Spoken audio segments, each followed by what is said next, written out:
Ena warasa ni Efeso, ena kena wasanga ono, ena tikina etini kabitu kana ibola tambu, mo kauta na mbula mei waru ni ulu, kena isele wau ni alo tambu, ongori na bosa ni kalom.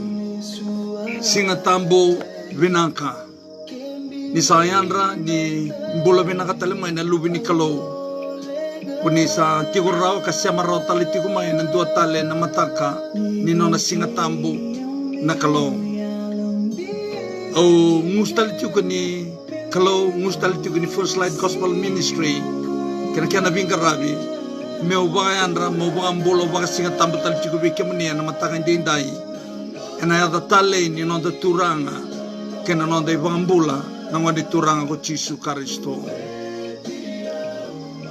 Aniversario ni Toso nanonda Vingarabi o sa suriti kanda ena punon dui da bangan dan dui barong tu maikin na matangan ni kuwa derasangan ni lulungan o lunda nagaraman na kalo ena dua na masu da masang manda tamay kememisa ka may lomalangi na kalo lebu na kalo ndolo loma na kalo sagan dondo munuro kobi na kalo e kilikili munundo kai Blate ne o kemuni ndondo nga nakalo kan dondono me vango leve kemuni na varoroko nandokai kenalangiti. Nusanga walanga ni claim taka me nomuni nandokai na varoroko kenalangiti me vakai tusanaka na nomuni tamato Isaiah. O kemuni sabangan dinan tagi kemuni sa kawati talanga. Yana tagadaga ni bembuli. Ni o kemuni ndondo ano ang karako na tagadaga ni bembuli. Na tagadaga ni bembang bulay nantala na may kalibari. O kemani dondo nga lilia ng dalana may kalibari na bugni may vagambulay na kautamata. O kemani sa katalanga no ve sotavi, ve maruroi, ve karoni bolitumay na ni mamimbula. Na ve ngaw na sawati na loma ni singa e ono. Me adhoba taliti kumay na namuni singa tambu kina matangan ni namuni singa tambu and dai. O kemani sa katalanga no suleti kubike mami na inui no abosa ni alala namuni kaya. Ena chone de kana masi tin kabana tikine ono salanko kabarota kan dona tikine menumundo ona lista lemai no mai kauti ke mami kinandona burubura esanga kina tangin oda na rarawa kena butungo ne sanga kina na vele dake be bakana burubura ke memi mbula sa tu kina ena ngaune dai atarai burubura tu en dona ngaune dai en dona tamani vele dake vagai tamera Dona ngauna ni loma lenga ni tamata. Na ni memi bono loma ni sangoviti, ni memi kalau, uri nangone ersa seng ni vuli, uri rando kune dagadaka, mirambula kina matuwal sar seng ni dagadaka. En dona ngauna ni valo loma, en dona ngauna ni nuingaungawa.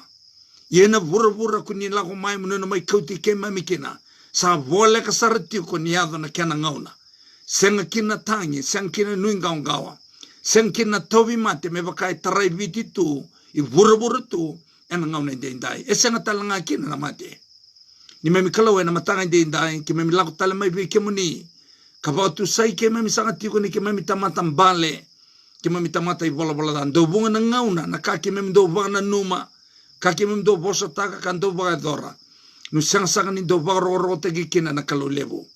Yena matangan din dai kimem san duing usunda sa chiko na ni mem duing matabu vale ka kimem na vaga ye menita ka nang gangi ni masungo ni kunin na bosochi ke mami ka pa sabata ke mami ena nomunin ra na nomuni bosa waro tale me kimem na bio seki na matangan di ko kimem sa krea nang gasi ni buli ni nomuni bosa yana nomuni alo tambu duonga o kwara ni vaga matanta taka veke mami na kandina na kabuni na ka titombo etiko na nomuni bosa. Ni alo binanga na kalau, ni bosa veke mami, ena matanga ni nomuni singa tambu, endai. Tume mikira sa talanga na nomuni alo tambu, vevu ke ena vuku ni mami mbola. Blate lebu na ngau na sando tale na kake memi rongoda, I sando undrabu asara, na ni mami ndo mbola taka. Kime mikira tuki na vilu taki ni nomuni alo tambu, vevu ke saka tuki na ni mami mbola. Vinagapa lebu saraturang sa nrongoda na ni memi masu, binangabalibu na nomuni loloma, binangabalibu kalibari, Vinakaba lebu na lubemuni. Santambi ka warong tal tiumay. Nandua tal matang ni nomuni. Sikantambo indai. Chisu na isoro. Nene mami bambula. Ameni chisu. Nanonda iulutanga saga na matagatale indai. Kakotovagango na Kena Rorongo. The twin tool of changes. Na erangi enrua ni besau, si erau talanga ni obangataka, na erangi erua ni besau. O sa sureti kanta na biokandi lumani nderau ni kuni lakumandamai bata keyawe na nomu ni bolatambo. En tiki ni bolatambo batanga, o weekend baksa chuki na weekend na matagan dita yana boli Efeso, ena kanawase ona ne tiki na itin kabitu. E kana tiki nungo, mokauta nambula me I vakaruru ni ulo. Ena kana bagandewa vakapertania. Take the helmet of salvation. Ike bangataga iken nambula. Ia nabio kandilumani. Ena kana bagandewa vakapertania na vei vaka bulai. Salvation. Ibu kurisom. Kana tiki nungo. Kena isele iwau. Ni alo tambo aya na bosa ni kalau. E na kita na alo tambo me wakatoka ya tatanga se koe na non rau dhaka na rongo e na non da uluta me rau tuina, me rau nrua. Bale tau rongo e rau veu e kani. Ka semeni rawa ninda wasei rau. Dinanga Ninduindui na non roitavi, they are inseparable, but they are distinct in their functions. Na ibola tambo e senga ni rao ni baka yang atanga na yalo tambo, wana kian rao duindui. Ya na yalo tambo e rao ni baka yang ataka na ibola tambo. Nimbiu baka ituba baka ya rangi, en wasi ni bola, en wasi ona de bola ni Efeso, na yalo tambo e vakayangataka na isele wau. Kasini rawa na isele wau me vakayangataka na yalo tambo. Nibio kanilo mani e vida na kalilevu ngandrebi menta tumika ena nonta vuli se nonta lesoni ena mataga ndenda. Enda santo rongada ba osma nindo vuno taki vikanda seikoya na rangi kedenga nikalo. The full armor of God. Yana matanga indai na kalau e binakanta mindaru reda talemanda ena ndua na kena rai. Ko bagambota ni sembera ndua ni kusana borongoda ena ndua na ngauna. Ka ukirikanda kina menda varong sarbo binaka ena matanga indai. E vitu na biokani lumani seikwa na yarangi e tiko ena yarangi vagarotaki kapaviarota kitiko kina nakalau kivekanda e vitu na kiana matangali e rangi. Na imatai e vakatokai na biokandi lumani seikoya na west gida se na ivesu ni tolo. Kakena imbale tiko ya na truda. E ana kene matai. Era no reida e na tikina itin kaba e se tin kaba a. Ena tikina talanga itin kaba mba, ona rani reida kina seikwa na breastplate. O ya na biokani lomani na itatango maki. Kakaina na kena ibagandewa e sulia na ibolatambo na vala ndondono. Idake nandina na kena ikarua na vala ndondono. Na kena ikatolo ni erangi ena tikina itin kalima seikwa na feet short se na ivava niava kapaka tevuto vata na kena imbale ya na kosipeli ena namba tolu na namba va seikwa na isasambai na sealed ena tikina itin ka ono ka vakandeo takitiko ya na feida se na vakambauta. Na kene kalima na biokani lumani seikoya na helmet se na itatango maki ningavo gavoka kwa kaukamea ena kena rabaganga tagatu ena bembo ni valu se urana sotia ena ngauna indai kene vandewa na ve vaka bulai mena lima ungo na viokani lomani orto vagato kai na defensive weapon orto tatango maki walenga ya mene matai medova na kena kalima ka orto talangango endusia na dhaka ni nona bengarabi na ngone turanga ko chisu karisto ka vagato kai tiko the ministry of Jesus. Ni oreda todo ko ngada todo se ne rai todo ko e soliti ko mena namba 2 me do na namba 5 endusi todo ko veichisu se ki kalivari. Go men bito ko en dona kenen bimbiu me baka endua na sotia me la kivalu. Sotale na kenen bimbiu da reda ni me washeto na non rodaka Sequoia or Chisu, the ministry of Jesus and the ministry of the Holy Spirit. And doing nanon rodaka.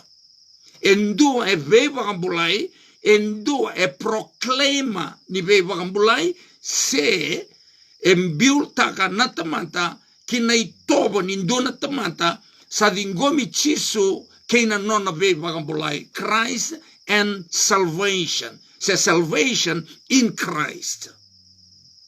Mena namba 2 me doba na namba 5 nandina nangoni turanga ko Chisu Karisto na nona ibalabalandondonu nga ko Chisu Karisto kenda na nona ibalabalandonu e sulungelengelewa tuna oiseoya basi katalmai na kosipeli na kosipelinga ningoni turanga ko Chisu Karisto o kwa me bagai vava kina na banda kena isasambai na pakambouta sena faithfulness ni ngone turanga ko Chisu Karisto.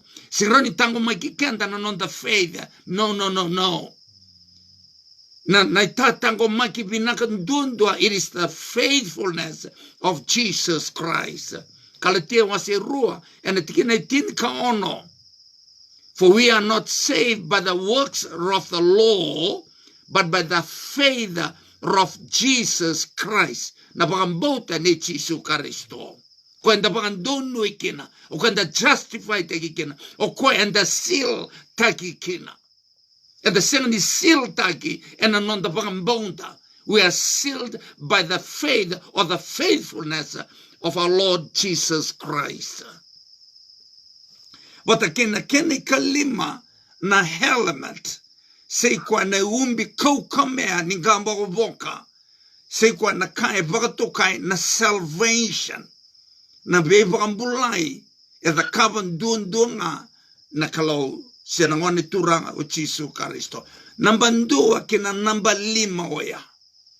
Wirungo vakatokai na defensive weapon. Se defending weapon.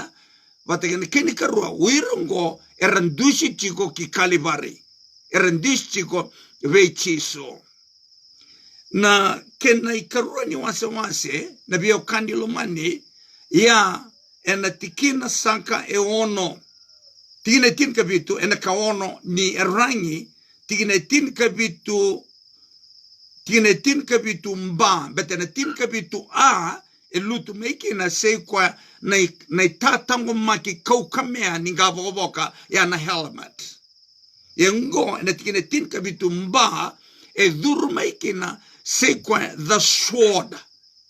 E dhuru meiki na seikwa na isele wao ni alotambo. Na vosa ni kalau. Ya na namba 1. Na namba 2 na biokani lomani seikwa na spirit ni valu. Kadhuru meiki na yalo tambo. Rorurongo na vose nikalo ke na yalo tambo. Ero kuvuta na vaka sama ni ministry ni Holy Spirit. E na yalo tambo. Wawi ni binaka levu. E na tambo ni vakambauti ni loto wasele. Ero baka no numetiko. Se kwa na kame baleta na sovaraki ni yalo tambo. Dona ka binaka waya. Belete bana numi kenda. E na dhardaka bimbi ni yalo tambo. I ronga da wabinaka me ukai raungo belata merani ka kua kina ni confuse se kina na tamata. E senga ni vei wakambulai na yalo tambo. E vei wakambulai ko chisu kasa dhaka ote. Na yalo tambo na dhaka wase indoa e na tikine walu. E ka vei kanda na yalo tambo ni salako mai na yalo tambo na nona dhaka na yalo tambo to witness of me. Ya me ka kuni dhala. Ya na mission ni yalo tambo. Na yalo tambo isenga ni lako mai me la veti koya. The Holy Spirit is not the spotlight. Christ is the spotlight. Na nona message na yalo tambo ngo follow him. Senga ni message ni yalo tambo follow me. Nowhere. Na biokani lomani ene vang madala ni yalo tambo mera no reitha kine ndona banua follow me. Na yalo tambo ele veti chiso. Follow Jesus. Learn from Jesus. Onitanga ni narao ni matata ya. Na bunua e romai wasi kina na ministry na chiso wata kena ministry ni yalo tambo. Sabinaka mi utopo le manda mutara e tolu na baka sama bimbi veikianta na matakatale indai. Na bunua e romai wasi kina na bosa Nicolau wata kena yalo tambo. Nrunga dana biokani lomani. E na vengau na kede ni nandan dau masu ni mbera ni da taura na buli e na ve matanka e na dau kerea na yalo tambo bleta na yalo tambo ndunga o ko e tiko wa na laiseni ni kena tumberi se vaga tabu buli taki na vosa Nicolau. Ike na yalo tambo ndunga e kila na vaga e ngataki ni sele wao. E levu na ngau na veikiante na ngau na indendai enda do vadala kata ki menda mavota le nei sele enda baka nga taka e ka baka ko senga ni bulida na kena baka nga taki vaga binanga nei sele me baka na yalo tambo ni kena ndau ko endu nga e rau ni baka nga taka nei sele wau se kwana bosi Nicolau e na rau ni baka dala kata iko na rau talanga ni ko movo kina ke baka o senga nikila na vagandeo tanki kasi ni bitu beri na yalo tambo e na kena vagandeo taki se vangadala taki se kwana bosi Nicolau. Na yalo tambo ndondonga o kwa na isele wau o kwa na yalo tambo na se na bosi Nicolau o kwa isele wau ni yalo tambo. Indortoso ki na imboda ni valu na biokani lomani indarureida e na mboda ni valu e waka e rangi teiki koe ndona sotia e na ruana kalilevu. Dua, the spirit. Yana yalo tambo. Me tiko vi koe na yalo tambo. Yana kavito. Bele te rawa ni tokara kedo koe na kata udhoko. Mana namba dua, me dhomana namba ono. Sa tiko vi koe na isele wau. Ike waka yali na spirit ni valu. Ne vio kani lomani. Na ivalu ena lako tiuki na ena lusi ena ivalu. Bela tini sa lako rautu mandanga ni sa malu rautu na elona. E alikina na spirit ko e vina kati me valu. Sanga ingau na talili me pakangataki no na isele. Ni ali na yalo tambo ena levu ngana ngau ena pakatala kata iki koya ena ranyo ya ena isele wao. Bela tini ali na yalo tambo o koe ungo o koe suliana nganga o kwa talangango kwa e solia na kila ka ni kana vagataki na sele wao na matangali sele wao e bosa tiu kino go Paula e vagataki na e vagatokai na Makahira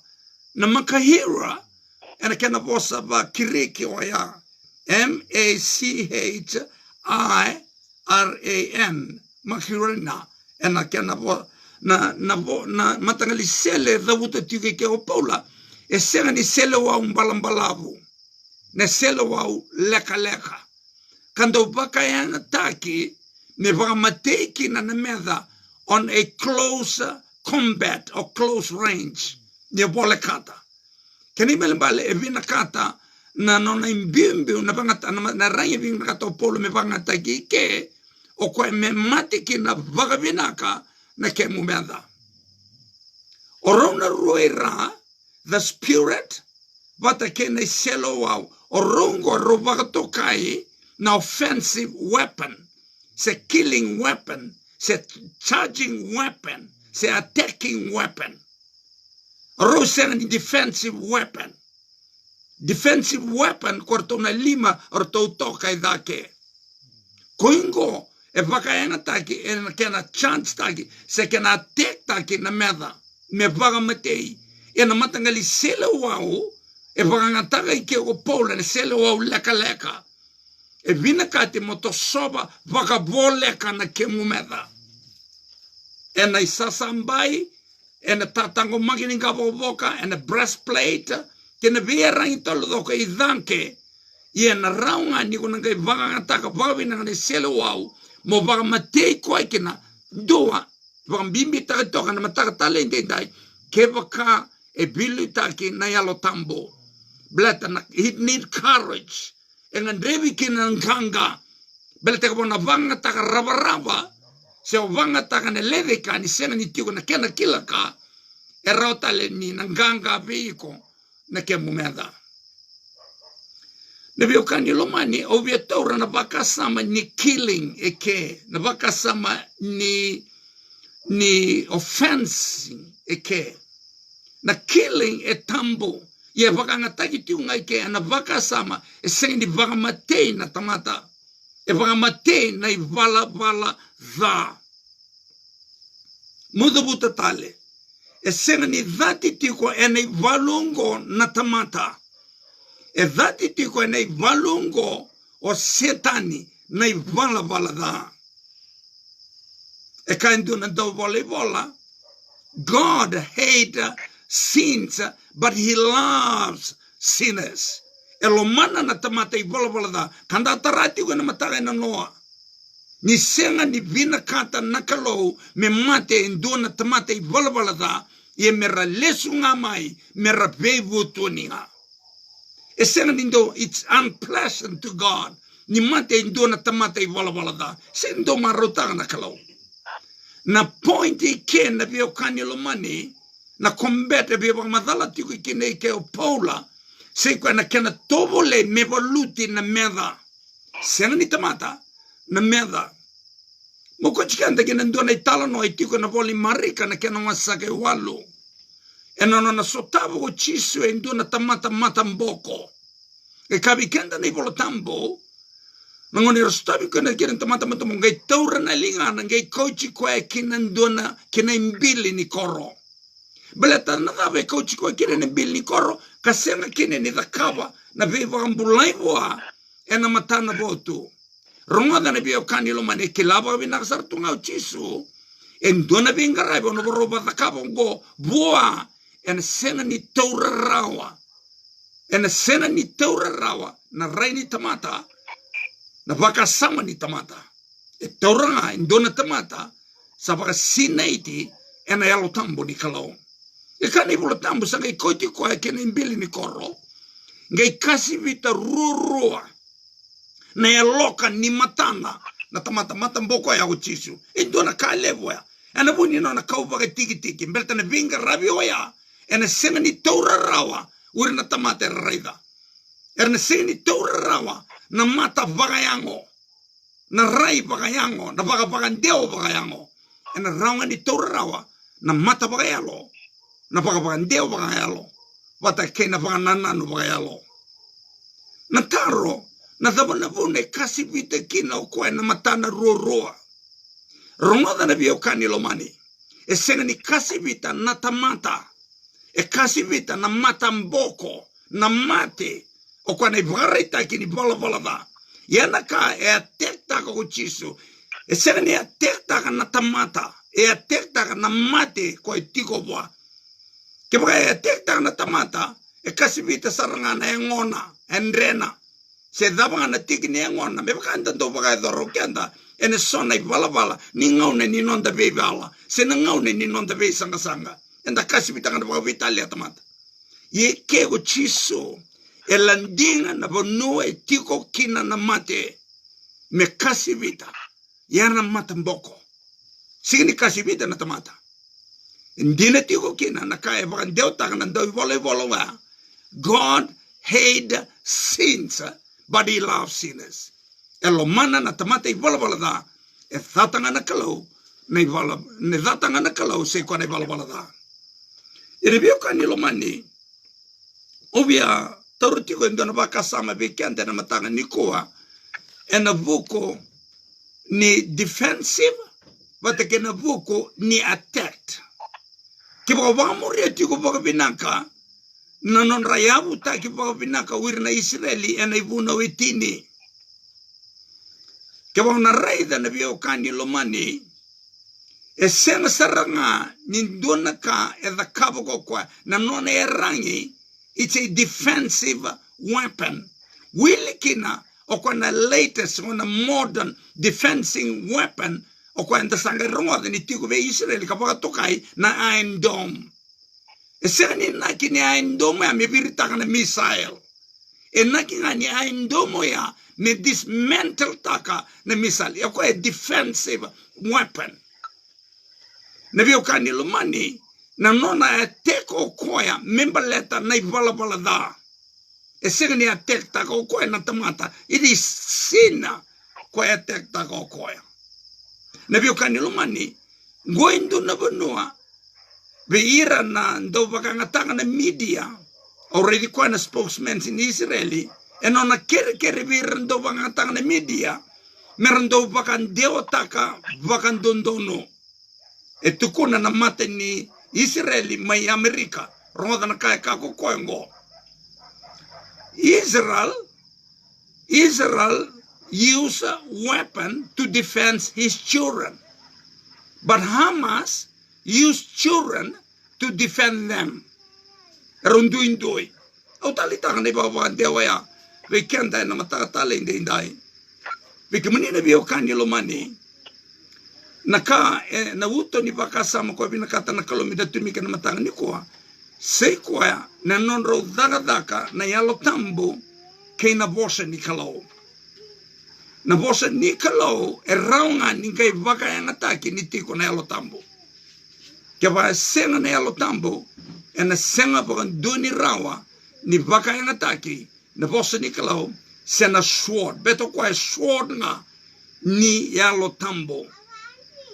En na vona na biyo kanyo lumani en da doba na numitiki na bakawasama en na benga na kakena inaki merani vaka matea na meda se na ibalabalada na non da meda na ibalabalada si non da meda na tamata onita nga di kuni na rani tomika vaka binakoya en na matanga indai nan duindui ni sinners kena sins o kenda indondonu mendadata na ibalabalada menda lomana na tamata I wala da.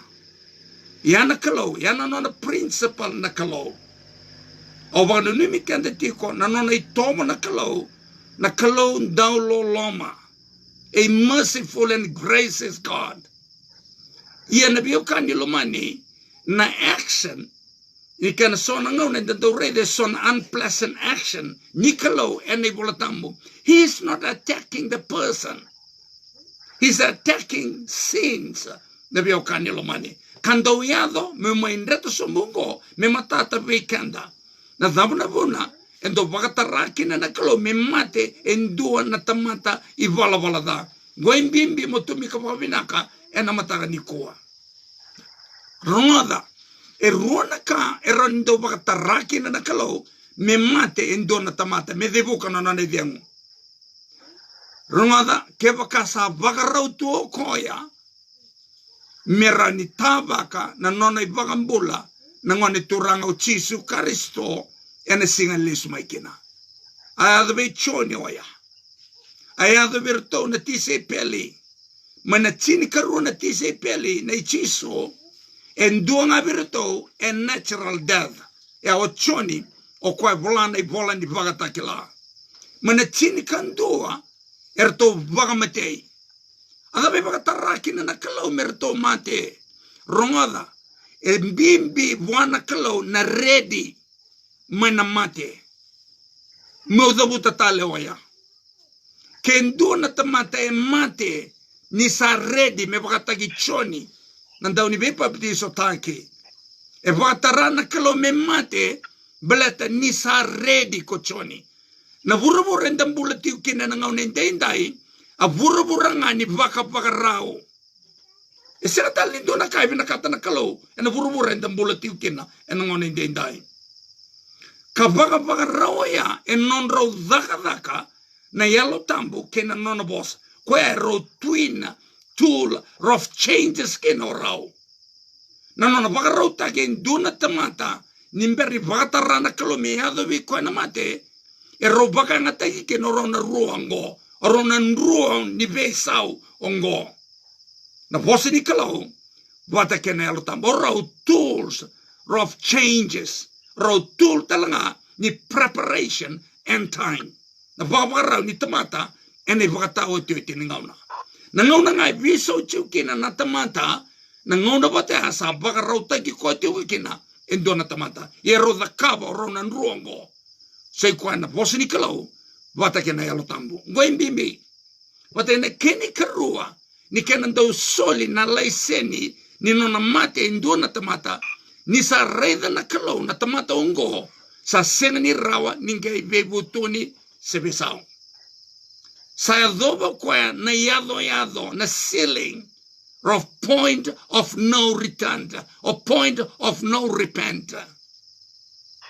Ya nabi okani lomani sa sena tali nindua na kena iwali. Sa rodaka oro na tools of changes ngo na yalo tambu ki nono bosa sa sena saranga ni rawa ni daga rawa nono nambula. Wirongo saranga indo baka ena wirongo karanga indo mate. Era mate ngo nabi okani lomani kwa tuguni tiune bola tambu wirongo ramate ni ratamata ibala valada. Onuta kan dikuni na tumi kapaka pinaka oya na mbimbi ni nonda vulida tiku na bosi kalau ena be matanka blata na no vulida tiku na bosi kalau ena be tumberi kena be vulida ni alo tambo ronga de runa kaida kava. It changes your life but in kenika roa in the same mode na be kandilo mani o sa baka rauta ki kutali tiu ngakina kina nona lesumai na nonda ibangambula na ngani turanga o Jesu Kristo ni takoso na mate ni kusabang rautu e senga ni kambimbi wana kalau na mate blata na nomo mate ni mate nduna tamata sabaka rauta ki watitu maybe rau na twin tool ni change and preparation ngo na bio kanyelo mani karuanga ni mode ne voltambe kai mode nga toto batsaranga ni ndo wachinga nsinga lako le kote ki mode ni nduna tamata sabaro teki ochitu me verauna na nrongo na lo tambu patike na nona bosa o kwa lakunga like mode ya ena rai vakalo ya na mata vakalo na bio kanilo mani na yalo na understanding vakalo na numa ya kau baka tiki na tamata mata mboko ya nikilatu na kalo bu ke umbadi kasipita tamata mboke na matandra levonga au sambadi ndushimaki maukapo ndo tamata bimbedi ndo turanga bimbedi uchiso nikilatu uchiso na ngongo ke na valoloma ni vakasama ni tamata mbale tamata ivalvalada e kauti koe kena vakatiki obviamente ni ana bio kanilo mani non da lesoni ena matakata lende indaing. Obviamente ni ana vakasama orongo ero soli ngama etiko na ngauna mero dhaka kena. Na yalo tambo kena nona bosa. Ena vole vakativo na kera wase ona de tigene tolo kabi kanda ni volo tambo na nongo yalo tambo ena senga ni vele titiko vata ke ira tamata metamundo. Na ngauna nga sa songo kena na katu mni lolama no non ro dhaka na nrua ni vesa ongo sana mai dava kena. Ana vone ka kena na volo tambo ena vola ni vakatakilawa si rusang bulkarua na tigene tin kandua. Nangauna sa songo kena na yalo tambo uirendonia nangauna songo kena na yalo tambo era se senga ni se dingomi chiso era se senga ni se vesau era se senga ni se babagarau uirongo na senga tal ni rau ni ronga bebisau aina volo tambo urena taun dondono era na taun dondono tikonga urena dondono era na dondono tikonga Beletsa song na katumini lolama. O rausa eali, o rausa awochi, na non rau danga na vose ni kalau, watake na yalo tambo. Ronga de ko buno ta na vose ni kalau, buno ta wata na yalo tambo. Bete wa eali ke na yalo tambo, ngore tanto sarnga betena. Bete sira ni viso ta kan dona tamata, na vose ni kalau ni eali na yalo tambo. Na vose ni kalau kwa instruction wala nga. O kwa build knowledge wala nga. E kabi ko na kanto dono mo da kaba. Yena no mo da kaba, it needs the power of the Holy Spirit. Minge rau kine vi ko mo da kaba, na kai kabi ko na yalo tambo mo da kaba. O kwa vivo kan dono takinga, but the change na power ni visau e the kaba vi ko na yalo tambo. O wana numi kanta tale ne vi o kani lomani. E na tiki ni vola tambo, rongo vi na kando tale taka. Kaba ngone vola tambo na vosa sa taudi tondono, e wakana moli koula, e na kato siliva. Na vosa ni kalo oya, ni taudi tondono, e na kena ngauna, ni semberi songa na kato mina loma, o koe wakasara na moli koula. Sa koula manda moli, nga imbiutu e na loma ni ndio na kato e siliva.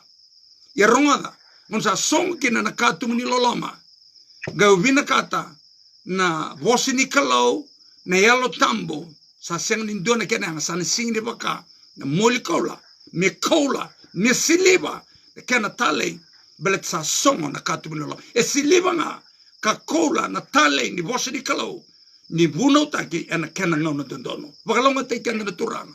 E na bui nonte tuko, e na buli saka chukina, e na mataka inde indai, ndi wala ngano nonda masu. Tamai ke mami saka me loma langi. Na kalau levu, na kalau ndolo loma. Na kalau kunia waka dine taka veke mami na nomuni loloma. E na nomuni me mate na delana me kalivari. Me sosomi taka na mate ndo donu me ke mami mate kena. Me mate kena o ke mami kena ne mami mate wawale. Me mate kena na wati ke mami. Na lube ke mami. Na makumbui ke mami. Na weka ke mami. Kunia mai waka sosomi taka. E na delana me kalivari. Ke mami ngalala. Kuni taura na ne mami mate. Kuni sulewe ke mami na nomuni bola tamundo. Ni mami kalau wina wa le usara na le soni wina na mata ni muni sing tambo inde indai ni muni bi bang bulidi ti ko bang dono be ke mami and kam bimbi membaleta na tools rough attack ko ki me bulidi na mata inde indai se ko na yalo tambo ke no mo so rongo ro boluta na meda ni kana baka tata o taitiko na ni mami na marro ta ka bang matubu wale se ko na sima kunina le stale mekina. Binawalevo kalivari, binawalevo na nomuni bosa, binawalevo nomuni alo tambo, binawalevo na nomuni tamater, warong tiu mai na mataga inde dai, masu tiu turanga, nirna de ngubi, nirna bakal me kuasara nindua, e warong tiu mai na mataga inde dai, mena voto lutu, e na marau di nomuni na lesu tali mai, binawalevo sar turang, saronga de neme masu, chisu ne soro, de nema me bambola, emeni chisu. O bang bote ni inda waka binibina kataka na kaloe na mataka tala inde indai. Nono na may vosa tale ve kanda. En na ngaw nandono, waka ndondono tala nga. Nung sa mga binibina kataka na lubi ni kalaw ko ni warong ti kumay. En na taon daw ko ni bunolo man ng gobiti. Amerika, Australia, England, New Zealand, kibiki ni tale na ve. Bono tale so. Nung sa mga binibina kataka iti ko, en nomuni dingoma tiko na kalo me bos tiko wike mani na kalo en kena ngauna ese kaula tiko en aloma ni kato siliva na bos ni kalo ende dai e ado mendo na ngauna sanayal na siliva ke na kaula ni bos ni kalo ni hababi ni na taita le tiunga na lubi ni kalo no barong tiko mai en anon ta bunolo mani sango bichi be kamundo sem online tiko mai na taliboni Vinaka baka levo, bekemuni na soli sendi ti kumai. Ena kana top up tayo chiko na nonda data, rao tiko na nonda be taratara. Sama tiko talanga kina na line ni be taratara, ena taliboni. Wabini mina tayo tiko, ndona marama baka utasarama, ndona sende. Vinaka, baka utasarama i Amerika. Vinawa levo. Suli tiko kiriwana kalau kina nona daga oya. Sabab ini vinaka tayo tiko kina, ena mataka hindi tayo. En mataka enda na denguti ko ni mataka enda na kay toma na nanondabuli na mataka ni moniti ye me doma na ngauno ya or na tarati ko na mataka ni moniti ko sote na ndona kere lago ti ko mai ndona lesoni Ano kay tarabikan tan matang ni moniti. Membelatan kana bagandei tangki nanona ibuna wetini na kalon stability of God's law. Ona tarata lebikan de indotale na engel ni rai membelatan na buna wetini. Ni orongo ro singra ni bekali-kali watang kay na kospeli. Kapag tokaiti ko na siamesa twin message. Ro singra sarani ra ro bekali-kali. Belata na ibuna wetukuna bekanta ni tatamate balabalada. Chisu ke na kospele lakumai e na iwali ni balabalada. Ro sanga kini rawa ni ro bekali-kali. Ko nuitanga ni rawa ni na namagiti umay na singa moniti na rawa ni tawani mantakina na lesson ya na singa moniti ni berinda toso and on the lesson ni kwanta ba tuberti umay kina na be mataka. E medo manang ono talewa ya ni mode ni bagadengu ni kalonga ta sa chiko. Naka